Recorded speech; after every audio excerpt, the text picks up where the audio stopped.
Thank you for giving a good response to my previous video, and if you are directly watching this video, I recommend you watch my previous video for the continuity, because I have shared my motivation to learn German language and why did I give both Goethe and Telk exam, and finally discuss the reading pattern of Goethe.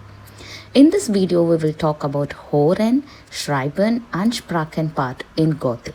How did I prepare and what were my questions? And I also like to tell you an interesting incident that happened in my examination hall. So don't skip the video and watch till the end. Los geht's! Before going to the video, do you also know that Switzerland people worship nature as God? So with that note, let me have the nature as my background and take you to my Goethe experience in Switzerland. My examination center was in Winterthur, canton in Switzerland. First I had Sprache, that is speaking, in the morning, and afternoon I had remaining parts, reading, writing and listening. For reading, you have 65 minutes and you will have to leave your answer booklet and they give you a break for 30 minutes.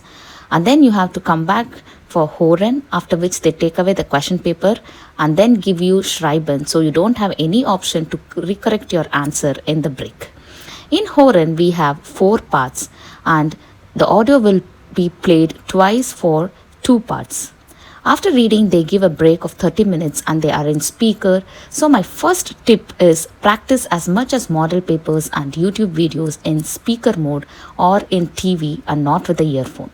Also, Hören part is really tricky. Unlike Telk, Goethe is not so straightforward. For example, a question was asked, which is a conversation between the receptionist and patient, and it was about the appointment time. What is the appointment fix? Then one would be concentrating on the time. But the conversation will be such that they would come across 3 timings and all these 3 timings will be an option. So you really need to understand what they say. For example, if you encounter any words like leider nicht, you can rule out that timing, etc. In Hören, first part is played twice. So I recommend read the question and concentrate on what they are asking for.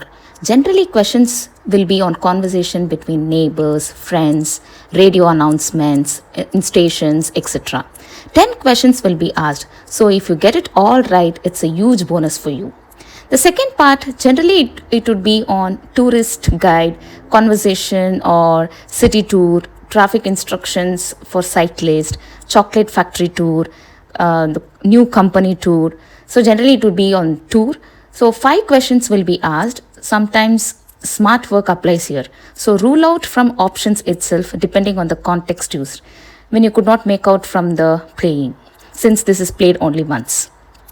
Third part, this was the easiest part for me because it is just true or false. So you need not break your head for too complicated words or vocabulary to concentrate while the playing. Also, it will always be conversation between friends, neighbors, students, passengers in train. So it would be just like day-to-day conversation, like how we do with friends. So it's very easy to crack. So 7 questions, consider 7 marks already in your plate.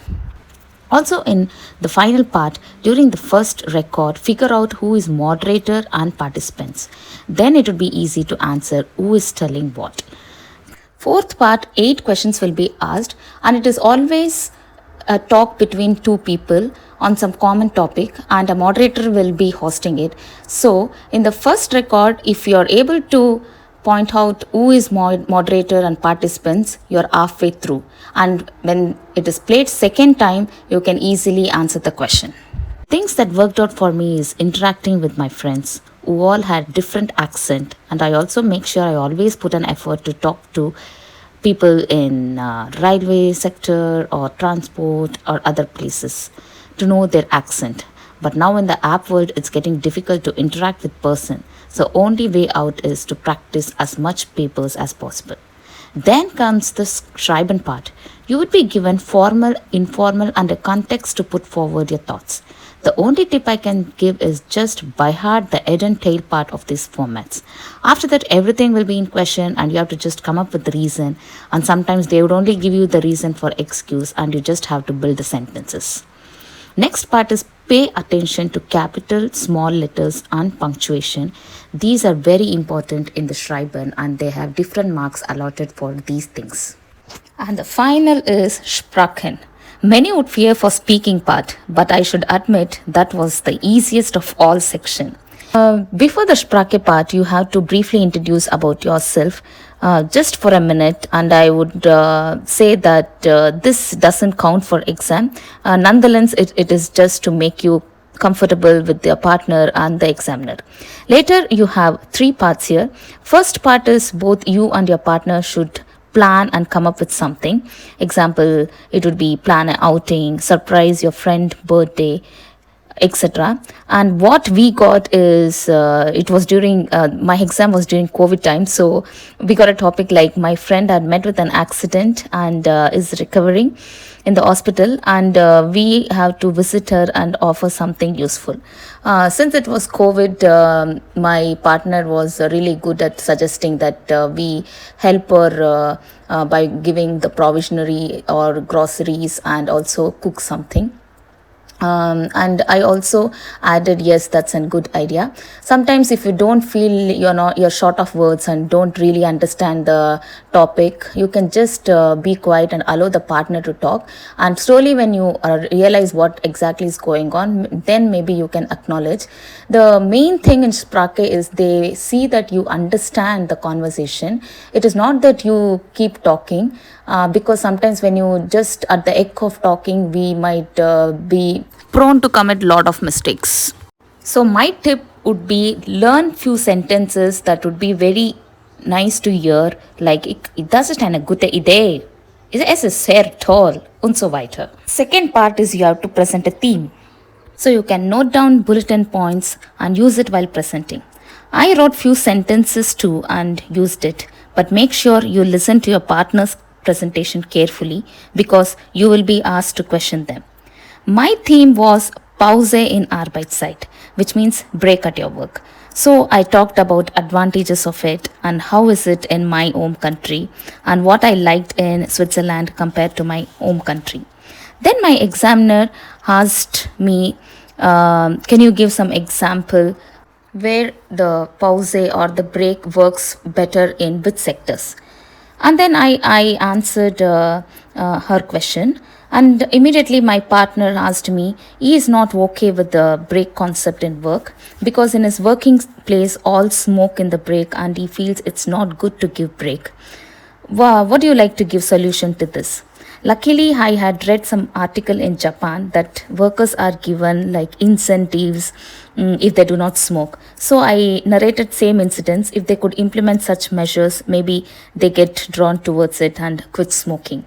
So they were a bit impressed with my quick answer, and I felt that that really had a huge points for me in the Sprache part. Like I said, my examiner asked me which sector would really make use of this method when implemented. I told hospitals wherein nurse who work in night shift could be allowed when there are really not much necessity. Problem is, it's really difficult to sometimes understand the accent. In fact, I would tell understanding Indian or Asian accent is really difficult compared to European people. So I really pity them. That's what the feedback I got from my European friends. But okay, enough said about the exam pattern. Let me end this video on a lighter note by sharing with you an incident that happened in my exam center. So this examiner was a young handsome boy. He should be in early 20s. And generally in exam, nothing was allowed to carry with us except for the admission letter. And once we find the place, we had to keep even that letter under the table. The stationery supplies were all provided, including water to drink. So one of the participants was a woman and she was visibly pregnant and she had got a juice bottle with her because some have urge to drink quite often. But this examiner did not allow arguing it. It had a sticker. Obviously, it has all German words like ingredients, etc. written on it. And they both involved in serious argument. You know what was running in my mind? We hardly get time to finish the paper. Upon that, who will have the patience to read and copy in the Schreiben part? But all I wanted to say is it is dead strict and adhere to protocol is the norm of Switzerland. Anyways, thank you for listening till the end, and please subscribe and comment if you want more information, and I would love to share that in my next video. In my next video, I will talk about the pattern and tell why you need to learn German language in Switzerland. If you want to know, then you don't have any other option except subscribing. Thank you. Bye.